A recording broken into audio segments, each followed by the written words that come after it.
Hi, I'm Lily with SGI Property Management, and in this video, I want to talk about the pros and cons of a month-to-month lease agreement. Month-to-month lease agreements are an alternative to traditional fixed-term leases and offer a little more flexibility for both landlords and tenants. When managing rental properties, more flexibility can be an advantage, but it can also come with some downsides.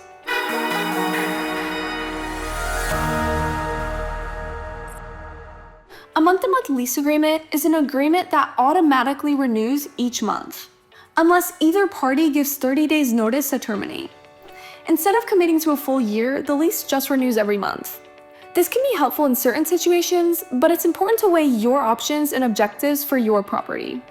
Month-to-month agreements are great for short-term rentals, temporary housing, or uncertain future plans. From a landlord perspective, you can adjust strategies without waiting for a fixed-term lease to end months or possibly even years down the road. If you're considering selling the property or moving back into it yourself, you can do so without waiting out a long lease term. This is especially useful for landlords who want to keep their options open. Another advantage is that you're not locked into a set rental rate for a full year. You can make more frequent rental price adjustments based on changes in the market. If rents are rising in Dallas, you can increase the rents sooner rather than later. You also have the option of not keeping a problem tenant that isn't paying rent on time or isn't keeping the property in the best physical condition.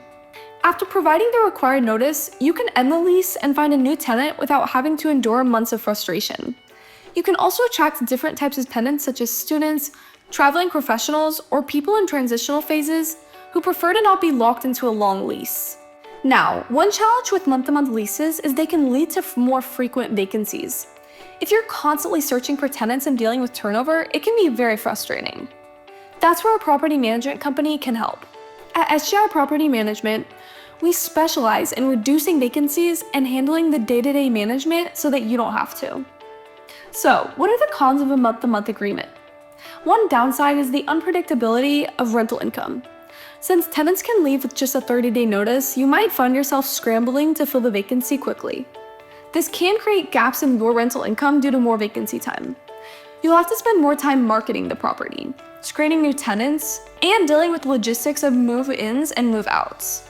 More turnover can also lead to more wear and tear on the property, leading to higher maintenance costs. Another con is that month-to-month agreements can sometimes lead to frequent rent negotiations. Since tenants are aware that their lease isn't tied down for the long term, they may push back on rent increases, request concessions, or even try to negotiate a better deal. This can make it harder to maintain steady income. As a reminder, you will always want to make sure that even a month-to-month lease is in writing. In Texas, you must give a tenant 30 days notice to make any changes to the agreement. Verbal agreements are not legally enforceable. Written agreements will clearly lay out all the lease terms. So, should you offer a month-to-month lease? It really depends on your situation. If you really need the flexibility and can handle more turnover, it can be a good option. But if you prefer stability and guaranteed longer-term rental income, a long-term lease is a better fit. Think about your goals as a landlord and the market conditions in your area. That's it for this video. I hope it helps. Don't forget to like, subscribe, and check out our other videos for more landlord tips. Thank you for watching.